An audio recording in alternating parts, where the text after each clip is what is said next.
Good morning, class. This is Mrs. Clark. I hope you're all staying healthy and are ready to do some learning today. So today, our I can statement is, I can read words with the long vowel O and silent E. So today, as you might have guessed from our learning target, is we are going to be reading words with the long vowel O and the silent E. So that's pretty exciting because we're going to be able to build a whole bunch of new words. So I wanted to start with our new friend, silent E. Now, silent E is not like a regular E, like this. This is a regular E. And we know regular E goes eh, eh, eh. And if you want more letter sounds, look at my letter sound video. But this goes eh, eh. But we're not talking about regular E. We're talking about silent E, which actually looks exactly the same, except I put a ninja bandana on it because it's silent. But in real life, it's not going to wear a ninja bandana. It's going to look like a regular E and try to trick you, but you can't let it. So silent E usually appears at the end of a word, and the silent E makes the vowel in the word say its name. So this word, n-o-t, it would say note because the E made the O say its name. If we didn't have the E, it would say n-a-t because O usually goes ah, ah, ah, like an octopus arms. That's what I'm doing here. But with the silent E, it is making the other vowel tell its name, and its name is O. And a long vowel sound is just the vowel saying its name. So O is ah, ah, but a long vowel would be O, O. Got it? Kind of? We're going to work on it. Okay. So, text me. If I wanted to write a story, my dog just recently passed, and it was so horrible for me. So sad. She was my best friend. But I wanted to write a story about her to remember her memory. And I want to talk about how much she used to love to eat her bone. This was her bone. She used to love to chew on this, and I always had to buy her the strongest bones because she would just eat right through them. And I wanted to write about how my dog loves bones. So can you help me write a story about my dog loving her bone? I think that would be really nice for her memory. Love her so much. I'll put the bone right here. Okay. So. Oh, it's hard without my easel. I guess I have this water jug. Oh. It's heavy. So I'm going to start with I want to write, my dog loves bones. That's what I want to write. So this is not a smooth surface. My space, now between words we have to have a finger space, remember? And we always start from left and go right. Finger space. And your handwriting will hopefully be better than mine because I'm writing on a water bottle. Dog, d-a-g.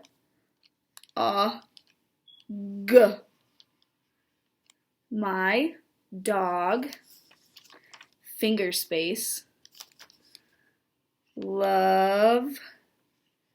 No, I said loves bones, but I guess since she's gone, it should probably be loved because it's in the past. Did I run out of room? Yes, I did. No fear. Just do this.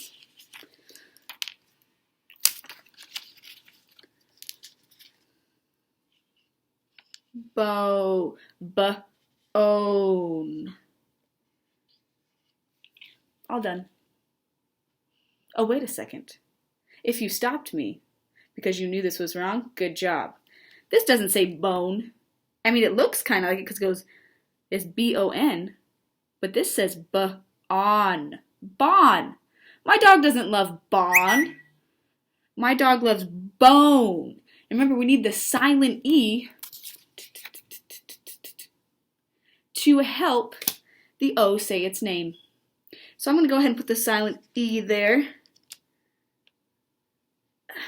There we go. My dog loved bone, and it actually loved more than one bone, so we're going to put bones. And what else am I forgetting? A period! Because whenever we end a sentence, we have to end in a punctuation.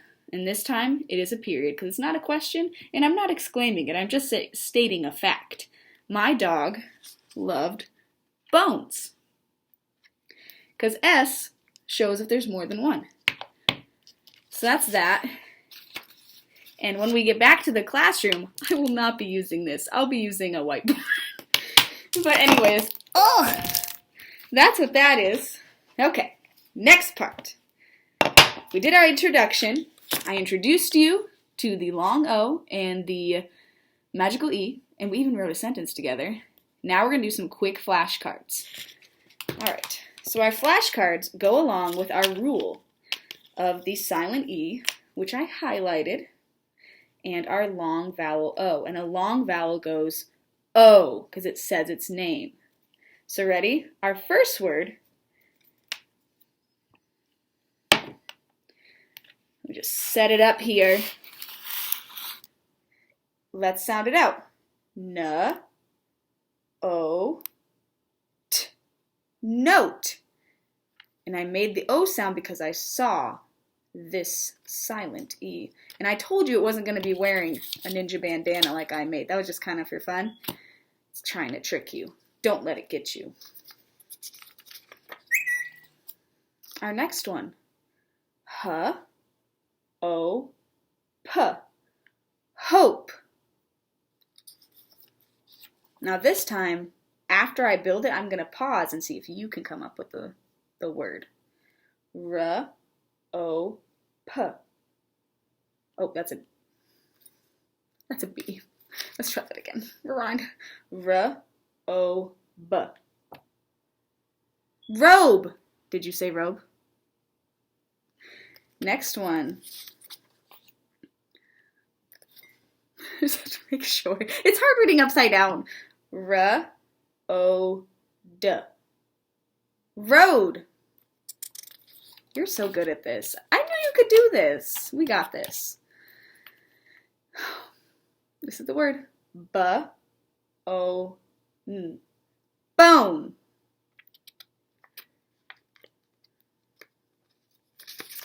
Missing my laminator.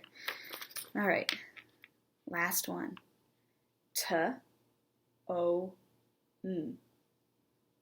Tone. Did you get it? Awesome. If you didn't, you can always rewind and try again. But those are our silent E and our long vowel O. So we did our introduction. Done. Flashcards. Done. Now we're going to build some words. So the words I have here, I have hand drawn for you. I have a nose, a rose, a home, and a lake. Please excuse my lake. I wasn't sure how to draw a lake. So nose. Let's sound it out. N-O-Z.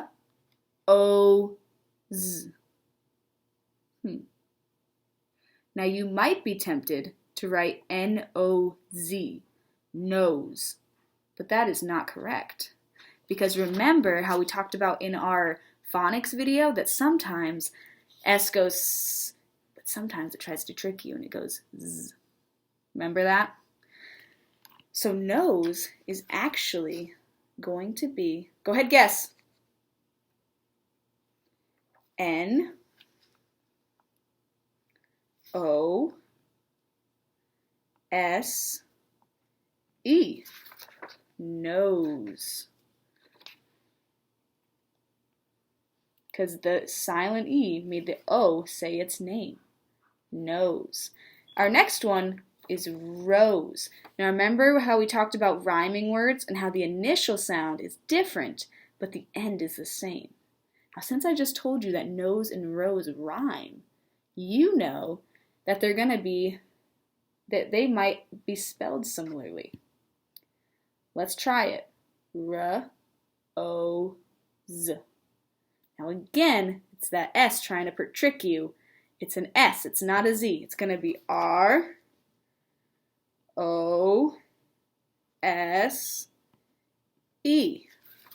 Rose.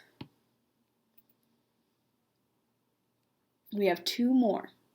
We have home. Home. Now I'm saying the sound O, the long sound O, and we're talking about the long vowel O and the silent E.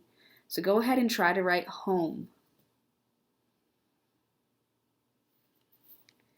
All right, now I'm going to write it. Let's see if you were right. H for H, O, M. So it's going to be H-O-M-E, home. Our last one is lake. Lake. Try it. L-A-K. Lake. So we know it's going to start with L. Okay. All right, done. Is that right? No! I forgot my silent E. I was making sure you're paying attention. I'm making sure. The E made the A say its name. Lake. And that actually is not going with our O pattern, but I threw one in there. Threw an extra one in there just to keep you on your toes. Keep you there. Lake. So nose, rose, home, lake. And just for fun, I brought out my daughter's Minnie Mouse home. Mickey and Minnie Mouse home. Who knows where Mickey and Minnie are, but this is their home. H-O-M. H-O-M-E. Home. Alright, so we built some letters. And if you are a parent listening to this, a great way to practice this is to get some letters. I don't know if you have magnet letters at home and have them spell these out. I actually don't have those things here. That's why I haven't done that. Or you can just practice writing it with them, or even read a story with our rules in it. That would be super helpful. Move this back now. So we just built some words. Our last thing is we're going to read a book together. And this book I have chosen from my daughter's library, Marina, and Jack, I guess, his library as well. Let's see if you can read this word. M-O. Mole in a hole. Mole in a hole. So this follows our long O and our silent E. Mole in a hole. The author is Rita Golden Gelman, and the illustrator who wrote the book was Holly Hannon. Now I know John wants to know where it's published. Let's see. You're right. It's New York again. Okay. So follow along with me. I'm going to be stopping to go over punctuation and basic grammar.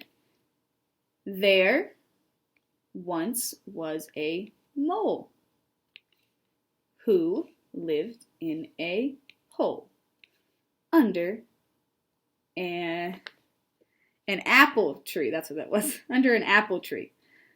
Now I stopped there because of the period. So if I was a fluent reader, it would sound more like this. There once was a mole who lived in a hole under an apple tree.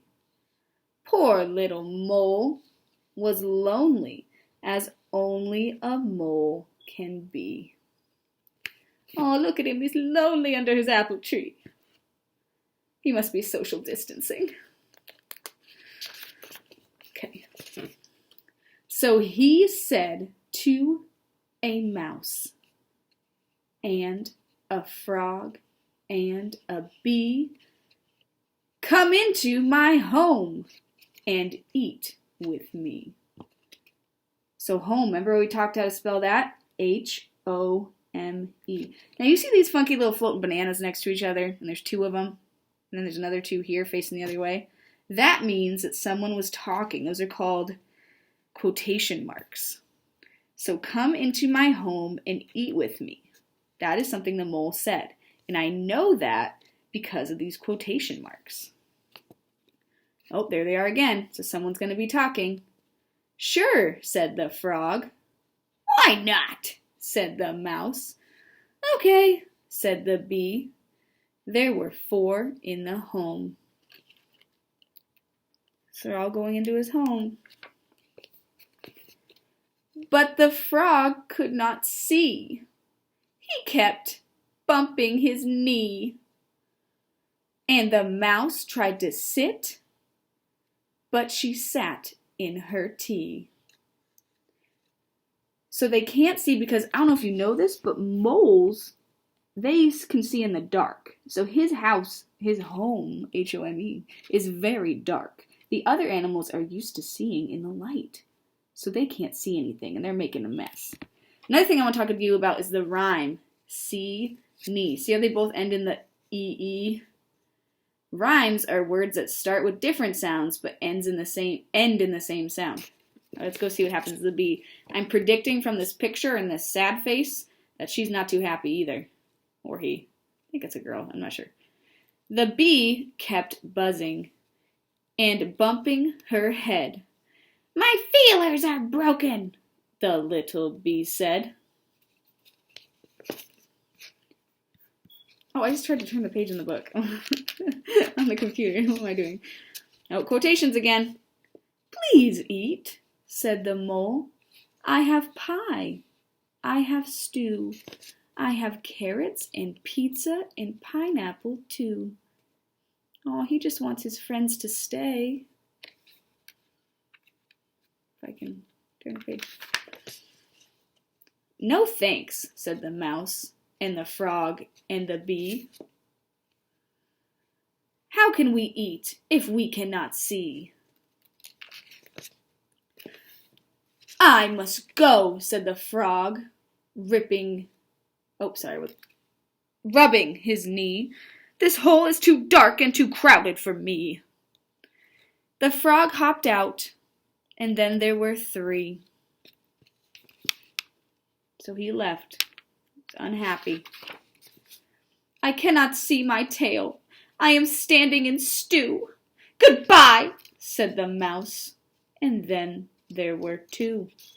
Because there were 4. 4 take away 1 is 3. 3 take away 1 is 2. Well, how about me, said the sad little bee. My visit is done. And then there was 1.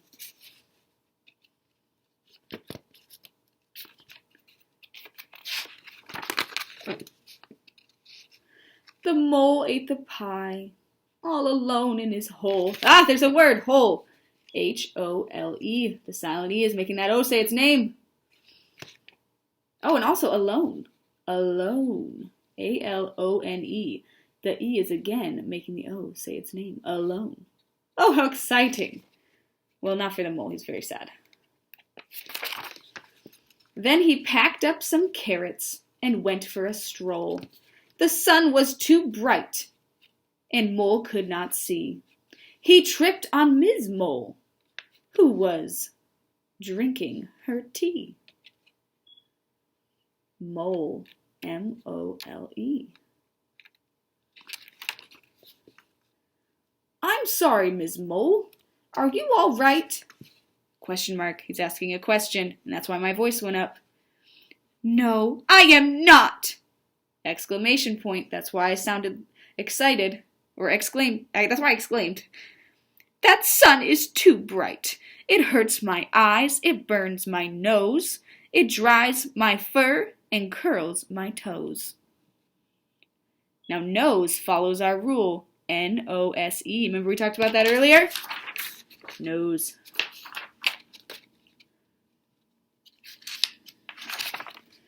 I cannot read, I cannot write, I hate the sun, I hate the light. Me too, said the mole. It was love at first sight. Oh, he finally has someone to love him. They wiggled their noses. They waggled their tails. They talked about worms and lizards and snails. How romantic. Guess there's someone for everyone. They ate all the carrots. They sang out of tune. Together they walked by the light of the moon. The wedding was set for the first night in June. The bird carried roses. Rose! R-O-S-E. The groom wore a tie. The bee sang a song, and the frog brought the pie. The balloons and the flowers were done by the mouse. And the very next spring, there were 6 in the house. So they had mole babies. Oh, lovely. So that was our story, Mole in a Hole, and I read this because I wanted to show you that the long O and the silent E in real world. So that was that. And we have one last thing to do, and that's go over our learning target. So, did we meet our learning target? Did we talk about reading words with the long vowel O and the silent E? Did we? Your thumb better be up. We did too. All right, and if you want to practice any more reading, you can check out some of the other videos, and always practice the letters and sounds if you don't have all those yet. All right, thank you so much for watching. I miss you, and please stay healthy. I'm thinking of you.